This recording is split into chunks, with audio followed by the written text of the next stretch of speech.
지난주에 우리는 아내 브리스길라와 그리고 남편 아굴라에 관한 말씀을 나누었습니다. 로마에서 행복하게 살던 그들이 어느 날 글라우디오 황제의 책력으로 말미암아 행복하게 살던 그 땅을 떠나서 고린도까지 흘러오게 됩니다.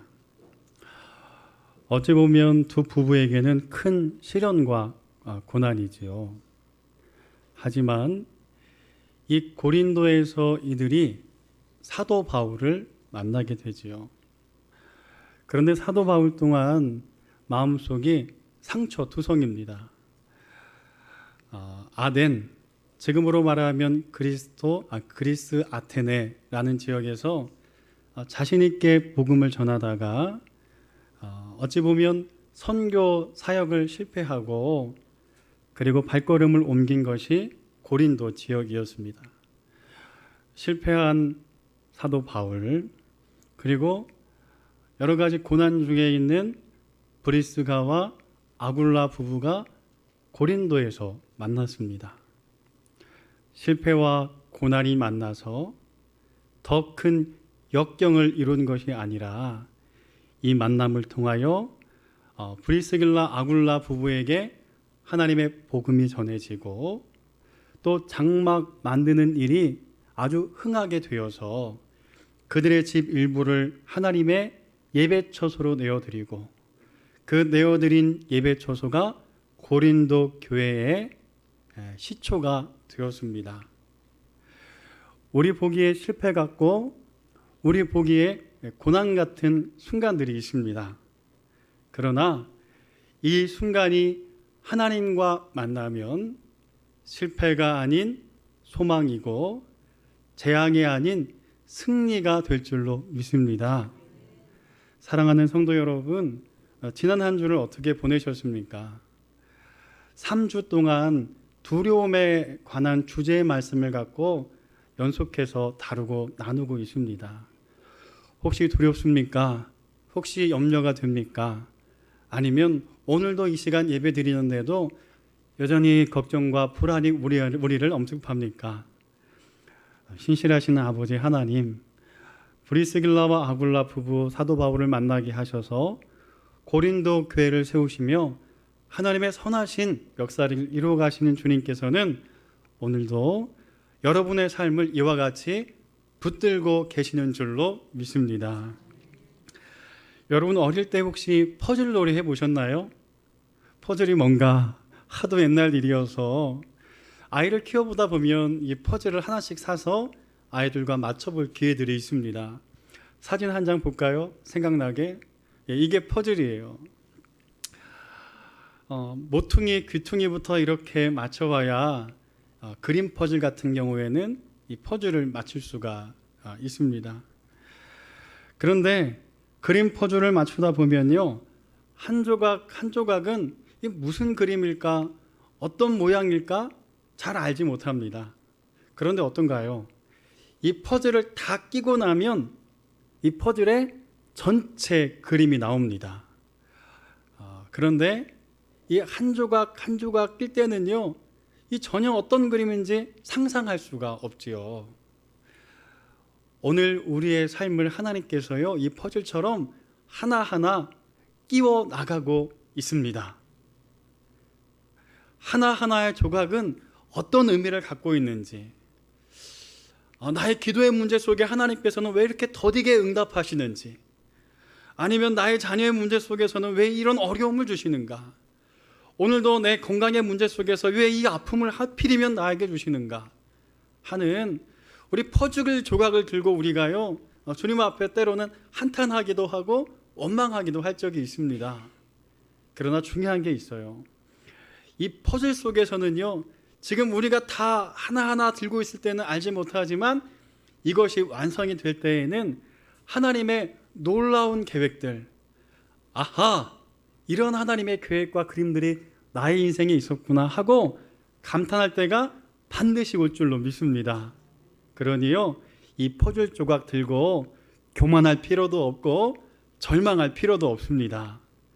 이 퍼즐 조각을 지금 사도 바울이 하나하나 지금 맞춰가고 있는데요. 오늘 좀 이것을 좀 말씀을 통해서 우리가 찾아보고자 합니다. 가장 먼저는 말씀 중에 이제 성경 속으로 들어갑니다. 첫 번째 퍼즐 18장 9절 10절의 말씀을 우리 함께 읽으면서 첫 번째 퍼즐이 무엇인지 한번 보겠습니다. 자, 시작. 밤에 주께서 환상 가운데 바울에게 말씀하시되 두려워하지 말며 침묵하지 말고 말하라.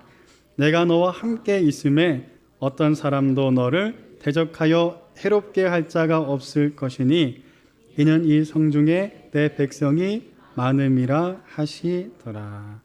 아멘. 금요 기도회 시간에 무려 한 반년 동안 고린도전서 후서의 말씀을 나누고 함께 기도회를 했습니다. 그런데 우리 성도님들이 잘 아는 것처럼 고린도 지역은요, 종교적으로는 매우 타락한 지역이었고 반면 경제적으로는 매우 부유했습니다. 그래서 환락과 이방 종교가 넘쳐나던 도시가 바로 고린도 지역이었어요. 사도 바울이 이곳에서 열심히 1년 6개월 복음을 전합니다. 그런데 도시가 너무 복음을 전하기 힘든 환경이다 보니까 사도 바울의 마음이 점점 지쳐갔어요. 게다가 사도 바울을 어렵게 했던 사람들이 있습니다. 그 사람들이 누구냐면 유대인들이었습니다. 그들은 예수 그리스도를 믿지 않으면서 사도 바울이 복음을 전할 때마다 그를 따라다니며 사도 바울을 핍박했던 인물들이에요. 사도 바울이 지쳐갈 즈음 기도하던 그 밤에 하나님께서 환상 중에 나타나셔서 이와 같이 말씀하고 계세요. 두려워하지 말아라. 침묵하지 말아라. 내가 너와 함께 할 것이다. 어떠한 사람도 너를 대적하여 해롭게 하지 못할 것이다. 이 성중에 내 백성이 많다. 할렐루야. 여러분, 이 말을 듣던 사도 바울의 마음, 지금 첫 번째 퍼즐을 손에 들고요, 무슨 뜻일까 잘 몰랐을 거예요. 이걸 어디다 껴야 될까, 끼면 어떤 그림이 나올까 잘 몰랐을 거예요.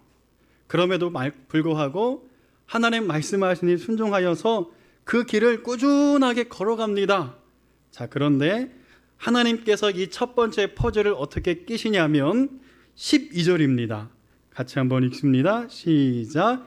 갈리오가 아가야 총독되었을 때에 유대인이 일찍 아멘. 자, 복음을 열심히 전하는데요, 1년 6개월 중에 한 절반이 흘렀습니다. 그런데 그때 갈리오가 아가야 총독으로 고린도 지역 아가야 지역에 부임하게 됩니다. 보통 우리 성남에도 시장이 새로 들어서면 각종 재개발이라든지 여러 민원들을 넣지 않습니까?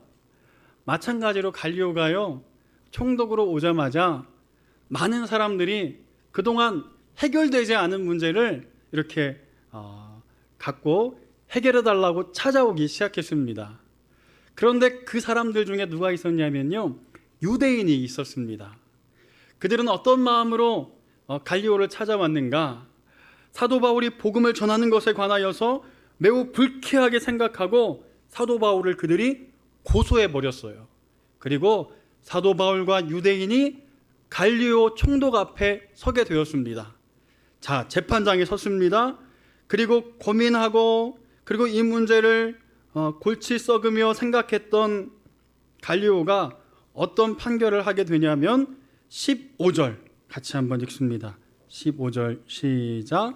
만일 문제가 언어와 명칭과 너희 법에 관한 것이면 너희가 스스로 처리하라. 나는 이러한 일에 재판장 되기를 원하지 아니하노라 하고.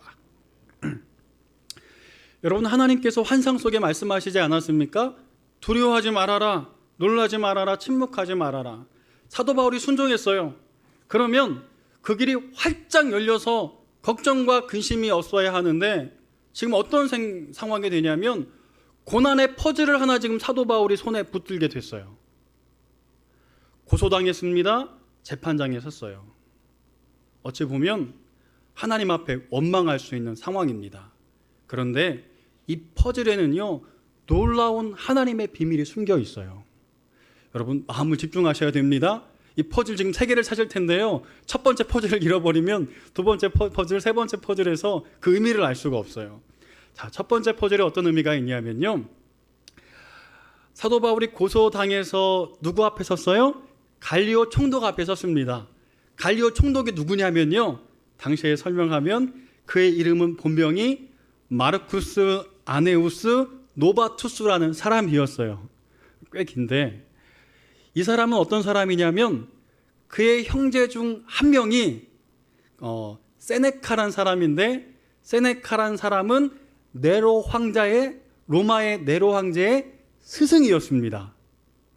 자, 게다가 그의 아버지는 누구냐면 로마 원로원의 회원이었어요.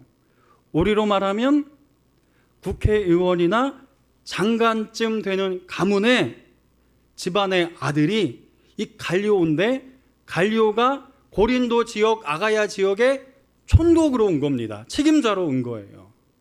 그런데 지금 그 앞에 누가 섰습니까? 사도 바울과 유대인이 섰어요. 자칫 잘못하면 사도 바울은 감옥에 가거나 위급한 다급한 상황을 만날 수가 있습니다.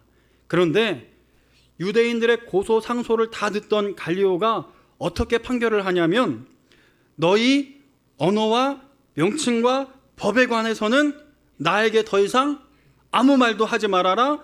사도 바울은 죄가 없다. 이 재판은 끝이다. 하고는요, 종을 꽝 치면 분위기 이상해지니까 제가 참겠습니다. 하고는 땅땅땅 하고는 판결을 했어요. 재판은 끝이 났습니다. 이 재판으로 얻어지는 유익 2가지가 있어요. 뭐냐면, 고린도 지역에서 사도 바울이 1년 6개월을 말씀을 전하는데 그때마다 누가 핍박해요? 유대인들이 핍박하는 거예요. 그런데 이 판결 이후에는 더 이상 유대인들이 사도 바울을 고소하거나 아니면 믿는 그리스도인들을 법정에 세우는 일이 어떻게 될까요? 없어지게 되는 거예요. 이미 한번 재판이 끝났기 때문에. 그래서 나머지 6개월, 7개월을 사도 바울이요, 자유롭게 복음을 전하게 되고, 그리고 사도 바울이 고린도 지역을 떠난다 할지라도 남아있는 성도들이요, 어찌 보면 법적인 자유함 안에서 하나님 말씀을 전하고 교회를 세워가게 되지요. 이것이 바로 주시는 첫 번째 퍼즐입니다. 한번 따라할까요? 고난 당하는 것이 내게 유익입니다. 여러분 믿습니까? 고난 당하는 것이 무슨 유익인가요? 그러나 이 고난이 주님의 퍼즐, 주님의 손에 들려 있다면 이 고난은 우리에게 유익인 줄로 믿습니다. 그런데 이 일은요, 여기서 끝나지 않습니다. 자, 이 일 이후에 어떻게 되냐면, 재판이 끝나자마자 유대인들이 화가 나고 그 재판장에 있는 사람들이 화가 나서요, 그 재판을 주재했던 소스데네를 잡아서 법정에서 두들겨 패게 돼요. 한번 17절을 읽어보겠습니다. 자, 17절 시작. 모든 사람이 회당장 소스데네를 잡아 법정 앞에서 때리되 갈리오가 이 일을 상관하지 아니하니라. 아멘. 그렇게 사도 바울을 괴롭혔던 유대인 회당장 소스데네와 그리고 유대인들이 있었습니다. 많은 무리들이 있었어요. 그러나 재판이 끝났음에도 불구하고 그들이 여전히 소동케 하자 무리들이 누구를 두들겨 팼어요? 소스데네라는 사람을 두들겨 패게 되죠. 그런데 이 말씀 나누기 이전에 제가 하나를 좀 빠뜨렸는데요. 사도 바울이 고린도 지역에서 갈리오에게 재판을 받고 난 이후에 어떻게 되는가? 사도행전 25장 10절에 가면요, 똑같은 문제로 예루살렘에서 고소를 당하게 됩니다. 사도행전 25장 10절을 보면 바울이 이르되 내가 가이사의 재판자리 앞에서 섰으니 마땅히 거기서 신문을 받을 것이라. 당신들도 잘 아는 바와 같이 내가 유대인들에게 불의를 행한 일이 없나이다. 지금 이 무슨 상황이냐면요, 사도 바울이 무죄로 재판을 받고 나서 그것으로 끝이 난 줄 알았어요. 그리고 1차 전도여행, 2차 전도여행, 3차 전도여행을 마칠 즈음에 예루살렘으로 향하게 됩니다. 예루살렘으로 향하게 돼서 거기서 유대인들에게 고린도 지역에서처럼 똑같이 핍박을 받고 그리고 그들에게 붙잡히는 일을 당하게 됩니다. 그리고 똑같이 고린도 지역에서처럼 재판장에 서야 하는 일이 생겼어요. 그가 재판장에 서서 자신을 스스로 변호합니다. 말씀에서처럼 가이사 앞에서 내가 재판에 서야 마땅합니다라고 재판 앞에서 담대히 말하게 되는데, 그 이유는 무엇이냐면요, 고린도 지역에서의 재판, 이것이 뭐가 되냐면 판례가 되게 돼요. 여러분, 판사들이요 재판을 하게 될 때 어떻게 판결을 하냐면 헌법이나 형법이나 민법이나 상법을 기초로 이 재판을 하게 되지요. 자, 그런데 이것 말고요, 그들이 참고하는 게 있어요. 그게 뭐냐면 보통 판례입니다. 판례. 그래서 앞선 재판장들이 재판관들이 판사들이 어떻게 판결을 했는지 이 판결을 하기 전에 앞선 판례들을 찾아보게 돼요. 그런데 사도 바울도 마찬가지였습니다. 고소를 당했어요. 그리고 자칫하면 감옥에 가는 처지에 놓일 수가 있어요. 그런데 재판하기 전에 재판장이요, 뭘 찾아보게 되냐면 판례를 찾아보게 되는 거예요. 판례를. 근데 판례를 찾아보니까 똑같은 재판의 자리가 어디에서 있었습니까? 고린도 지역에 있었던 거예요. 그런데 심지어 그 재판을 주재했던 사람의 이름이 누굽니까? 갈리오란 사람이에요. 이 갈리오는 누구예요? 아버지는 로마 원로원의 회원 중에 한 명이었고 그의 형제는 네로 황제의 누굽니까? 스승이었어요. 그런 갈리오가 판결을 했던 판결을 예루살렘에 와 있던 재판장이 바꿀 수 있나요, 없나요? 못 바꾸는 거예요, 못 바꾸는 거.